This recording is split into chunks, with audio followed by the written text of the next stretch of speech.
Hello students, this is your DJ sir. हम लोगों ने last time zero order reaction और फर्स्ट ऑर्डर रिएक्शन तक कर लिया था। तो अभी तक हम लोगों ने पढ़ा क्या? हम लोगों ने रेट ऑफ रिएक्शन पढ़ा, उसके बाद types of rate of reaction, जिसमें हम लोगों ने एवरेज और इंस्टेंटेनियस रेट ऑफ रिएक्शन के बारे में बात किया। उसके बाद हम लोग बात कर रहे थे मॉलिक्यूलरिटी एंड ऑर्डर का। उसके मॉलिक्यूलरिटी और ऑर्डर हम लोगों ने समझा। मॉलिक्यूलरिटी एंड ऑर्डर के बाद हम लोगों ने जीरो ऑर्डर रिएक्शन और फर्स्ट ऑर्डर रिएक्शन किया, लेकिन हम लोगों ने अभी तक कोई भी न्यूमेरिकल नहीं किया है। तो हम लोग आज क्या करेंगे, हम लोग न्यूमेरिकल पे फोकस करेंगे कि हमारा न्यूमेरिकल कैसे आएगा बोर्ड्स में, या हमारा जो कॉम्पिटिटिव एग्जाम है उसमें हमारा न्यूमेरिकल कैसा आता है, उसके बारे में हम लोग बात करेंगे। और हम लोग न्यूमेरिकल, आज का जो हमारा सेशन होगा उसमें हम लोग न्यूमेरिकल्स के बारे में ही बात करेंगे। यदि आपने वीडियो को लाइक, शेयर और सब्सक्राइब नहीं किया है तो कृपया आप वीडियो को लाइक, शेयर और सब्सक्राइब जरूर करें। देखिए, अभी लॉकडाउन है तो हम लोग घर पे बैठे हुए हैं। अभी जो है ऑफलाइन क्लासेस जो हमारा रेगुलर चलता है वो अभी बंद है, और एस्टिमेटेड है कि ये अगस्त तक बंद ही रहेगा। अगस्त के बाद ही कुछ छूट मिलेगी तो हम लोग ऑफलाइन क्लासेस स्टार्ट कर पाएंगे। तो जितने भी बच्चे हैं जो घर पे बैठे हुए हैं वो टाइम को यूटिलाइज करें और घर पे बैठ के पढ़ें। हम आपको सपोर्ट देंगे। आप बोलिएगा तो आपको और भी जो चैप्टर्स होंगे, यदि आपका 11 का कुछ चैप्टर छूट गया है तो आप उसके बारे में भी सजेशन दीजिए, उसको भी अपलोड किया जाएगा। तो आप लोग अपने तैयारी को जारी रखें। देखिए, टाइम जा रहा है और आप लोग बैठे हुए हैं, तो ऐसा नहीं चलेगा। आपको पढ़ना पड़ेगा और आपको घर पे बैठ के ही पढ़ना पड़ेगा अभी कुछ दिनों तक। उसके बाद जब हमारा ऑफलाइन क्लासेस स्टार्ट होगा तो हम लोग वहां मिलेंगे। हम लोग यहाँ रोज मिलेंगे। हमारा बस, आपका बस ये काम है कि आपको जो वीडियो जब भी अपलोड होता है तो उसको देखिए, कॉपी निकाल के उसमें लिखिए और उसको बनाइए। हम लोग एकदम बेसिक न्यूमेरिकल्स से चालू करेंगे, और आज का जो हमारा सेशन है उसमें हम लोग न्यूमेरिकल्स पे ही फोकस करेंगे। हम लोग कुछ क्वेश्चन करते हैं और देखते हैं कि उसको हम लोग कैसे सॉल्व कर पाएंगे। जैसे हमारे पास एक क्वेश्चन है कि कोई एक रिएक्टेंट R से प्रोडक्ट दे रहा है। कहता है the concentration of reactant changes from 0.3 molar to 0.1 molar in 10 second. क्या है? the concentration of reactant changes from 0.3 molar to 0.1 molar in 10 second moles per liter in 10 second. Calculate the average rate of the reaction. देखिए, यदि आपको याद होगा तो R average का हमारे पास फॉर्मूला था। क्या था? R एवरेज का हमारे पास फॉर्मूला था R average equal to final concentration minus initial concentration upon final time minus initial time. C2 minus C1 upon T2 minus T1। क्या था? C2 minus C1 upon T2 minus T1। यहाँ C2 final concentration बताता है, C1 initial concentration बताता है, T2 final time बताता है और इनिशियल टाइम हमारा T1 बताता है। यदि हमारे पास जो क्वेश्चन में डेटा है उसको हम लोग इंटरप्रेट करें, तो यदि हमारा 0.3 मोल पर लीटर हमारा इनिशियल कंसंट्रेशन है तो हमारा फाइनल कंसंट्रेशन कितना है? 0.1 मोल पर लीटर। हमारा इनिशियल टाइम कोई जीरो टाइम होगा, उसके बाद 10 सेकेंड का चेंज हुआ, तो हमारा C1 जो है वो कितना है? 0.3 मोलार। C2 कितना है? 0.1 मोलार। T1 कितना है? 0 सेकेंड। और T1 कितना है? T2 कितना है? 10 सेकेंड। तो इस डेटा को हम लोग यहाँ लिख देते हैं। C2 कितना है? 0.1 minus 0.3 upon 10 minus 0 equal to 0.2 upon 10 equal to 0.02। अब देखिए कंसंट्रेशन का यूनिट मोल्स पर लीटर होता है और टाइम का यूनिट सेकेंड में दिया हुआ है, तो ये हो जाएगा mole litre inverse second inverse.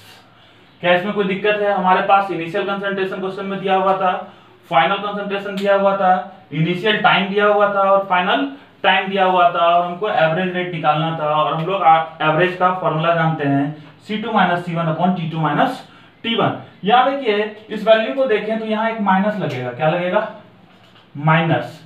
और ये माइनस क्या बताता है कि रिएक्टेंट का कंसंट्रेशन घट रहा है। Minus sign indicates that the concentration of reactant is decreasing. देखिए पहले कंसंट्रेशन 0.3 मोल्स पर लीटर था, नेक्स्ट कुछ देर के बाद हमारा कंसंट्रेशन 0.1 मोल्स पर लीटर हुआ, तो हमको क्या पता चला कि रिएक्टेंट का कंसंट्रेशन घट रहा है। आप इसको कॉपी कीजिए।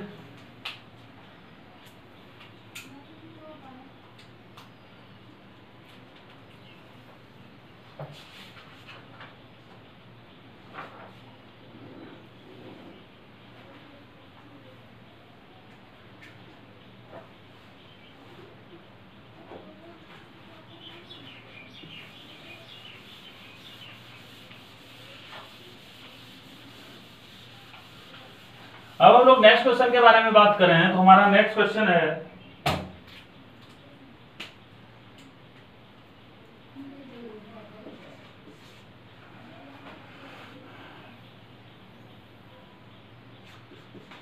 द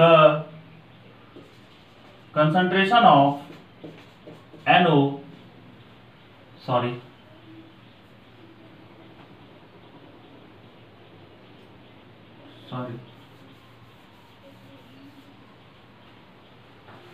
कहता है कि यदि कोई हमारे पास रेट लॉ लिखा हुआ हो, तो हम लोग यूनिट ऑफ रेट कांस्टेंट कैसे पता करेंगे? तो हम लोग यूनिट ऑफ रेट कांस्टेंट के बारे में बात करते हैं। किसके बारे में बात करते हैं? Unit of rate constant. यदि कोई है हमारे पास हाइपोथेटिकल रिएक्शन है, कोई भी रिएक्शन है और उसके लिए रेट हमारा है K into concentration of A raised to the power n, where n indicates order। इसका वैल्यू कुछ भी हो सकता है, हम लोगों ने बात किया था order can be positive, negative, zero और फ्रैक्शनल।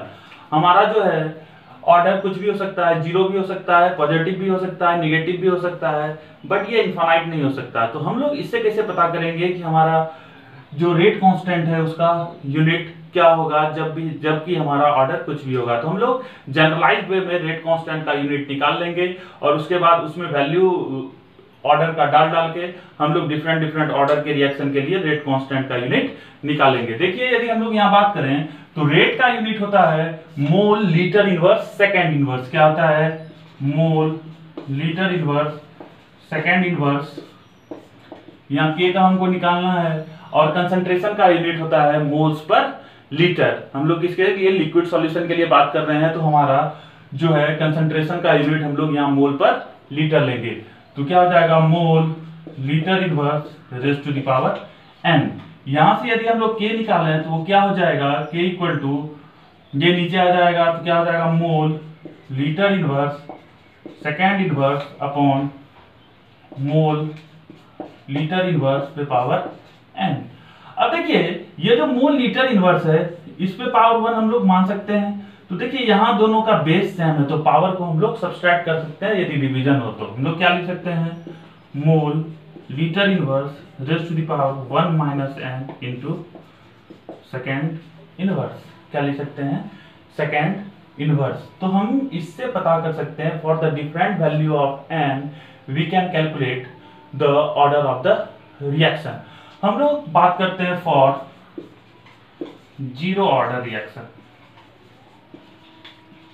यदि जीरो ऑर्डर रिएक्शन होगा तो n इक्वल टू क्या होगा? जीरो। तो यूनिट ऑफ k क्या होगा? Unit of k equal to mole litre inverse 1 minus zero into second inverse. तो हमारा यूनिट क्या हो जाएगा? Mole litre inverse second inverse. यदि कभी भी रेट कांस्टेंट में हमारा ये यूनिट दिखेगा मोल लीटर इनवर्स सेकेंड इनवर्स, तो हम लोग उस रेट कांस्टेंट के यूनिट से भी बता सकते हैं कि हमारा जो रिएक्शन है वो किस ऑर्डर का है। जैसे यदि कहीं मोल लीटर इनवर्स सेकेंड इनवर्स हमारा रेट कांस्टेंट का यूनिट दिया हुआ है, तो इसका मतलब क्या है कि हमारा जो रिएक्शन है वो 0 ऑर्डर का है। अब हम लोग आज बात करते हैं for first order reaction. For first order reaction unit of K, unit of rate constant equal to क्या हो जाएगा, मोल लीटर इनवर्स। अब इसके लिए ऑर्डर इक्वल टू कितना है, ऑर्डर n इक्वल टू 1, तो क्या हो जाएगा 1 minus 1 into second inverse.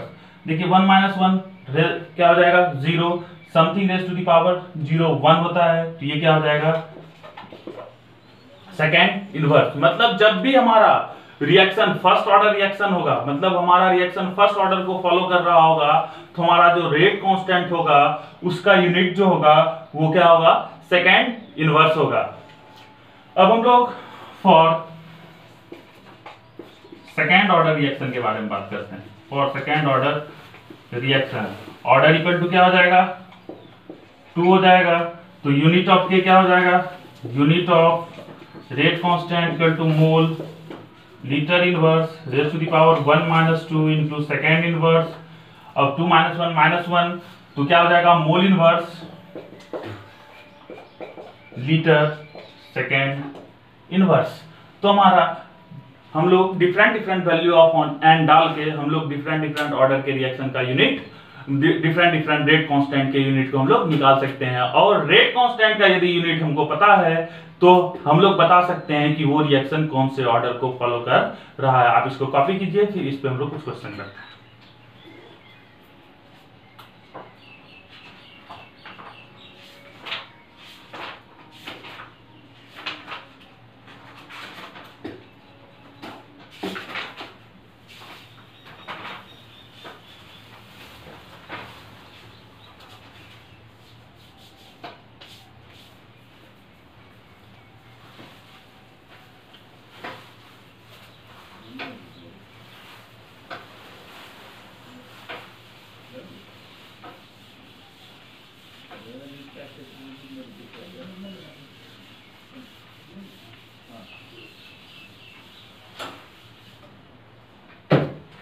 Question है for a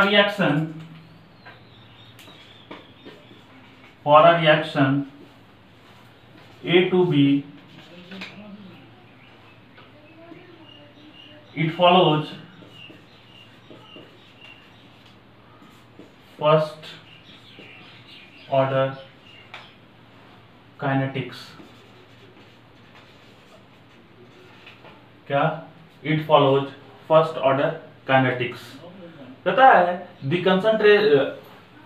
if the concentration of reactant is multiplied by n, then the rate constant, how will the rate constant change।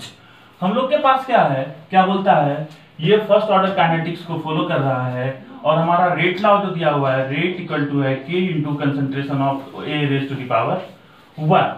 अब कहता है, क्वेश्चन है कि if the concentration of reactant is multiplied by 2, then how does rate constant change. ये हमारा question है। देखिए हमारे पास पहले जो है रेट वो क्या है, rate equal to K into concentration of rate raise to the power 1। अब क्वेश्चन में कहता है कि यदि रिएक्टेंट के कंसंट्रेशन को हम लोग क्या करते हैं, 2 गुना करते हैं, तो हमारा जो होगा रेट कांस्टेंट उसमें क्या चेंज आएगा। तो देखिए ये हमारा रेट 1 है, रेट 2 के बारे में बात कर लेते हैं। मान लेते हैं रेट 2 इक्वल टू क्या हो जाएगा, k into concentration of 2a raise to the power 1। अब देखिए इसको क्या लिख सकते हैं, 2 into k concentration of a raise to the power 1, और ये क्या हो जाएगा, हमारा रेट 1 है, k into concentration of a raise to the power 1 is rate 1, तो रेट 2 इक्वल टू क्या हो जाएगा, rate 2 equal to rate 1 equal to rate 2 equal to 2 into rate 1, क्या हो जाएगा 2 इंटू रेट 1, मतलब हमारा जो रेट होगा वो क्या हो जाएगा, दोगुना हो जाएगा यदि हम लोग रेट कांस्टेंट, हमारा जो कंसंट्रेशन है उसको हम लोग दोगुना कर दें। तो इसको कॉपी कर लीजिए।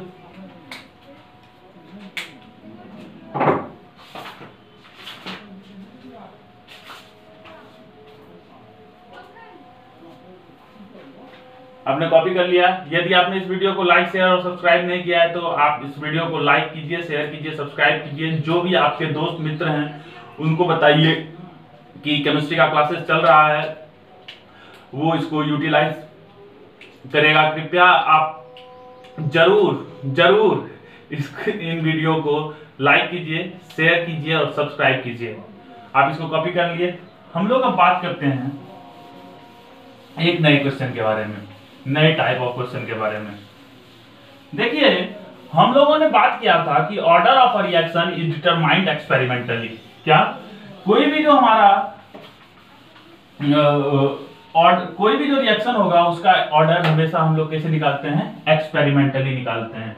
तो भैया हम लोग एक्सपेरिमेंटली निकालेंगे। कभी क्वेश्चन ऐसा आ गया कि हमको ऑर्डर निकालना है तो हम तो फेरा में फंस जाएंगे। तो हम लोग सीखेंगे कि एक्सपेरिमेंटली जब डेटा दिया हुआ रहता है तो हम लोग किसी भी रिएक्शन का ऑर्डर कैसे निकालते हैं। तो हम लोग बात करेंगे एक्सपेरिमेंटल डिटर्मिनेशन ऑफ ऑर्डर के बारे में। क्या बात करेंगे,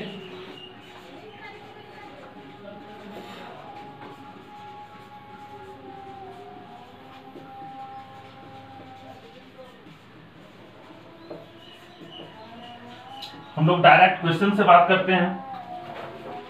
हमारे पास एक रिएक्शन दिया हुआ है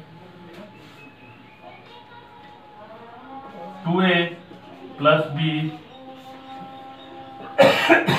gives you C plus D।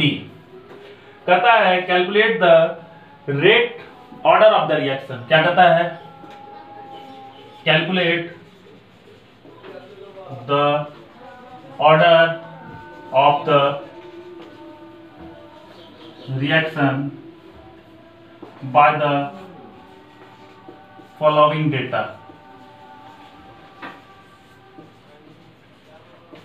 क्या है, by the following data। हमको एक डेटा दिया हुआ रहेगा और उससे हमको ऑर्डर कैलकुलेट करना है। हमारा डेटा क्या है कि हमारे पास एक्सपेरिमेंट दिया हुआ है, कंसंट्रेशन ऑफ ए दिया हुआ है, कंसंट्रेशन ऑफ बी दिया हुआ है और रेट ऑफ रिएक्शन दिया हुआ है।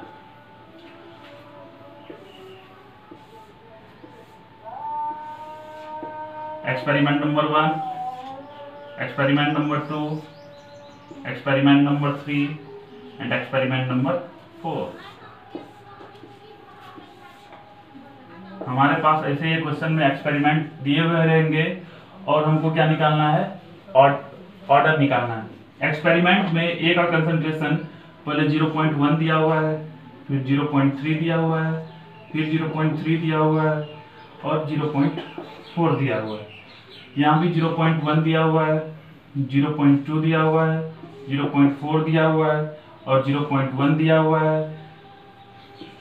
6 इंटू 10 टू द पावर -3 दिया हुआ है, 7.2 इंटू 10 टू द पावर -2 दिया हुआ है, 2.88 इंटू 10 टू द पावर -1 दिया हुआ है, 2.4 इंटू 10 टू द पावर -2 दिया हुआ है। कहता है कि calculate the order of the reaction. अब ये जो डेटा हमको दिया हुआ है इससे हमको क्या निकालना है, ऑर्डर ऑफ द रिएक्शन निकालना है। देखिए, यदि हमारे पास ये इक्वेशन दिया हुआ है तो इसके लिए हम लोग रेट लॉ लिख सकते हैं। क्या लिख सकते हैं, रेट लॉ। तो हमारे पास यहाँ जो हमारा इक्वेशन है इसके लिए हम लोग यदि रेट लिखें, रेट इक्वल टू क्या हो जाएगा, K इंटू कंसंट्रेशन ऑफ ए। अभी हमको ए के रिस्पेक्ट में ऑर्डर नहीं पता तो हम लोग क्या करते हैं, X लेते हैं concentration of B raise to the power Y। अब देखिए यहाँ हमको रेट दिया हुआ है, ए का कंसंट्रेशन दिया हुआ है और बी का कंसंट्रेशन, और हमको x एंड y निकालना है। तो हम लोग सारे एक्सपेरिमेंट के लिए डेटा इंट्रोड्यूस करके कुछ इक्वेशन बनाते हैं। फ्रॉम एक्सपेरिमेंट फर्स्ट से हमारे पास रेट क्या दिया हुआ है 6 × 10⁻³ equal to k into concentration of A कितना है 0.1 raise to the power x और B का कंसंट्रेशन कितना दिया हुआ है 0.1 raise to the power y। ये इक्वेशन हमारा फर्स्ट। अब यदि एक्सपेरिमेंट नंबर 2 से बात करें तो एक्सपेरिमेंट नंबर 2 के लिए रेट क्या है 7.2 × 10⁻² equal to k into concentration of 0.3 raise to the power x into 0.2 raise to the power y। ये हमारा एक्सपेरिमेंट 2 है। यदि हम लोग एक्सपेरिमेंट नंबर 3 के बारे में बात करें तो हमारे लिए क्या है रेट दिया हुआ है 2.88 × 10⁻⁻1 equal to k into concentration of A 0.3 raise to the power x and 0.4 raise to the power y। ये एक्सपेरिमेंट नंबर 3 है। और यदि हम लोग एक्सपेरिमेंट नंबर 4 से बात करें तो हमारा रेट 2.4 × 10⁻² दिया हुआ है equal to k into concentration of 0.4 raise to the power x और 0.1 raise to the power y। ये एक्सपेरिमेंट नंबर 4 है। अब देखिए हमारे पास यदि इस इक्वेशन इन 4 इक्वेशन को देखें तो हमारे पास 3 अननोन है और हमारे पास 4 इक्वेशन है। यदि 2 इक्वेशन एंड 2 अननोन हो तो सॉल्व कर सकते हैं, 3 इक्वेशन हो और 3 अननोन हो तो सॉल्व कर सकते हैं। यहां तो हमारे पास और आसान कर दिया इस क्वेश्चन को कि हमारे पास 4 इक्वेशंस आर गिवन और only 3 equations 3 unknowns, we have to determine only 3 unknowns. यदि कोई एक इक्वेशन दिया हुआ हो और हमारे पास 2 अननोन्स हो तो हम लोग उस इक्वेशन को सॉल्व नहीं कर सकते। हम यदि इस इक्वेशन को देखें तो देखिए इस इक्वेशन को सॉल्व करने के लिए जब भी ऐसा क्वेश्चन आपको देगा तो क्या देखिएगा आप कि इस क्वेश्चन में आपको यदि A और B दिया हुआ है तो कहीं A का 2 कंसंट्रेशन सेम देगा और कहीं B का 2 कंसंट्रेशन सेम देगा। हम लोग क्या करेंगे एक बार जो A का सेम कंसंट्रेशन होगा वो 2 इक्वेशन जो बनेगा उसको डिवाइड कर देंगे और जब B का सेम कंसंट्रेशन जहां दिया होगा उस दोनों को सॉल्व कर देंगे और हमारा आंसर आ जाएगा। देखिए यदि A के बारे में बात करें तो A में एक्सपेरिमेंट नंबर 2 और एक्सपेरिमेंट नंबर 3 में हमारा क्या है जो कंसंट्रेशन दिया हुआ है वो सेम है। तो हम लोग क्या करते हैं on dividing equation second and third, हम लोग इक्वेशन सेकेंड और थर्ड को डिवाइड कर देते हैं। तो क्या हो जाएगा 7.2 × 10⁻² upon 2.88 × 10⁻⁻1 equal to k into concentration of 0.3 raise to the power x into 0.2 raise to the power y upon k into concentration of 0.3 raise to the power x into 0.4 raise to the power y। k और k cancel out हो गया, ये और ये cancel out हो गया। यदि इसको हम लोग सॉल्व करें ये 10 टू द पावर 1 ऊपर जाएगा कितने के साथ 10 टू द पावर 1, तो ये कैंसिल आउट होगा तो ये 10 टू द पावर -1 हो जाएगा। ये ऊपर जाएगा तो 10 टू द पावर 2 से जाएगा तो यहां कितना बचेगा 10 और ये खत्म हो जाएगा और यहां भी बचेगा, ये भी नीचे जाएगा तो 10, ये खत्म हो गया, ये 4 टाइम्स में हमारा हो गया। तो क्या हो गया 1/4 इक्वल टू, अब देखिए सेम पावर है तो क्या लिख सकते हैं 0.2 upon 0.4 raise to the power y, point हटा देते हैं 1/2 हो गया तो 1/4 equal to 1/2 raise to the power y। यदि इसको हम लोग सॉल्व करें तो क्या लिख सकते हैं 1/2 का स्क्वायर इक्वल टू 1/2 पे पावर y। अब देखिए यदि बेस सेम हो तो पावर भी हमारा सेम होता है तो y इक्वल टू यहां हो गया 2। सिमिलरली यदि हम लोग इक्वेशन फर्स्ट और इक्वेशन फोर्थ को यहां इक्वेशन फर्स्ट और इक्वेशन फोर्थ को क्या करेंगे डिवाइड कर देंगे तो हमें x मिल जाएगा और इसके बाद हम लोग x प्लस y ही हमारा क्या होगा ऑर्डर, क्या हो जाएगा x plus y equal to order. इसके आगे हम लोग सॉल्व नहीं करेंगे, हम ये समझेंगे कि आप इसको आगे सॉल्व कर सकते हैं तो आप इसको कॉपी कर लीजिए, फिर हम लोग नेक्स्ट क्वेश्चन के बारे में बात करते हैं।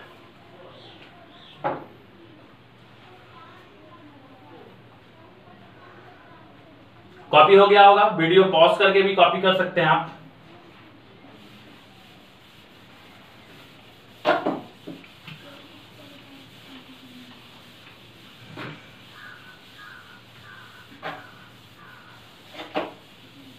अब हम लोग फर्स्ट ऑर्डर रिएक्शन के कुछ क्वेश्चन को करते हैं जो कि सीबीएसई बोर्ड में हमेशा आता है। हम लोग क्या करेंगे, फर्स्ट ऑर्डर रिएक्शन के कुछ क्वेश्चन को करेंगे। देखिए यदि आपको याद होगा तो फर्स्ट ऑर्डर रिएक्शन के लिए t इक्वल टू क्या था, 2.303 अपॉन के log a0 अपॉन 80 क्या था, log a0 अपॉन 80। a0 क्या था हमारा इनिशियल कंसंट्रेशन था और 80 क्या था हमारा फाइनल कंसंट्रेशन। k क्या था हमारा रेट कांस्टेंट था और t क्या था हमारा टाइम था। अब क्वेश्चन है हमारे पास for a first order reaction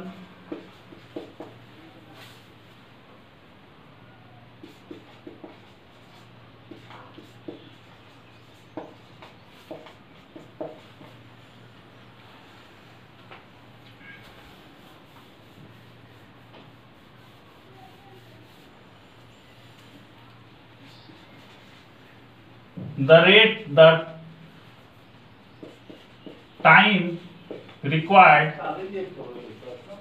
for the 90%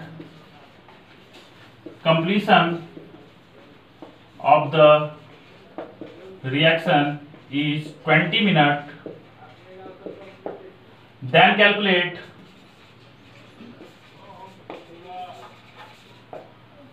the time when it gets 99% completed।